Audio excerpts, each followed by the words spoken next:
noted that with climate change, disasters were becoming more frequent. In the past, it was not there. Now, disaster has become a common phenomenon in our community. But how can we better prepare the people in the communities to cope with the increasing disasters?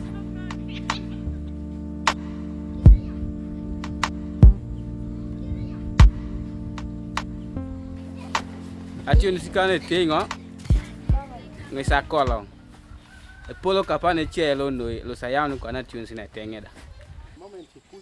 So lo kwana lo sisen yolo ada kolong amunari lo so mambo le pera so amdio bore so amisi na polo matro so te chepa kala mpuka kwatata so do kwando tejo achana kolong na dai amunari gamunara ke kwane mambo le pera talo mdio bore.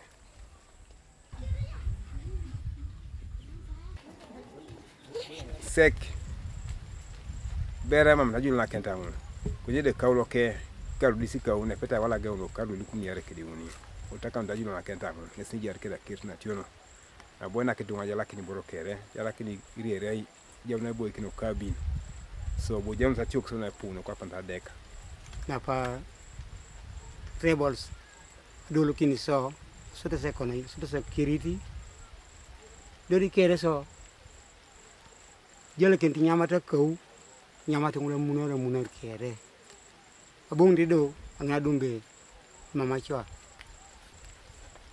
apake munu wa kerite so tuko kuna songa kera boy sali okawa mepona lako so ara tunga de boy de okra tunes na pole lipilipitoi so ara mama dio ngoti ngala kenti mama patana.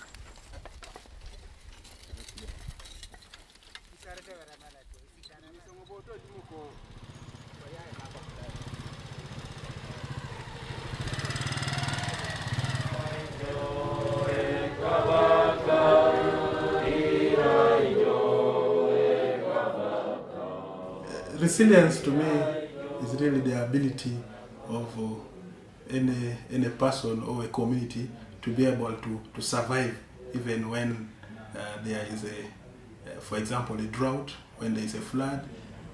So they are able to live happily, they are able to provide for themselves and not rely on external support to be able to survive. Resilience could mean that the communities have assets that they could rely on in the event that a disaster has occurred.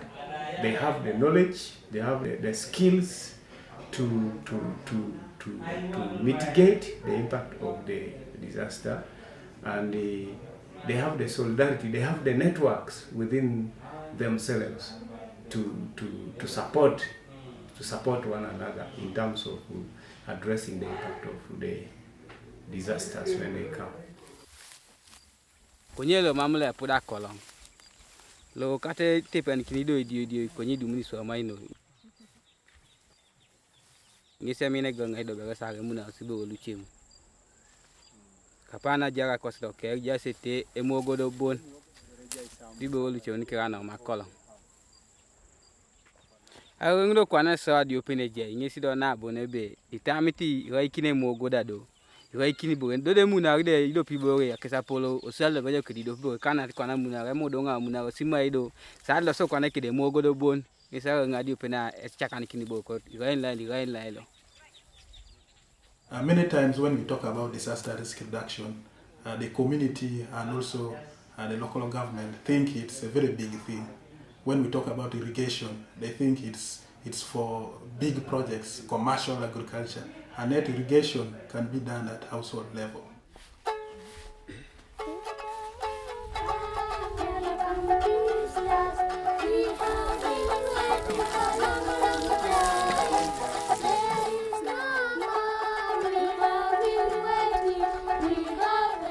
Addressing disaster risk reduction needs to be managed by the communities, and through the training that we recently got in community managed disaster risk reduction, we feel that's the way to go. So that capacity is now with us, and we will make sure that our future programs will really have to do with the communities taking lead in identifying interventions and implementing them.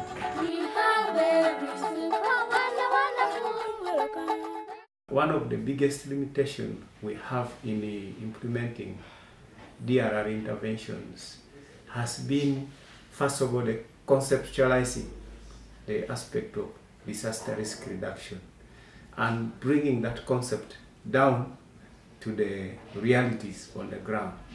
That's where we have a problem. There are very few local organizations here that have that capacity now of being able to interpret what they see in theory and bring it down to what is the practice and what is the reality on the ground.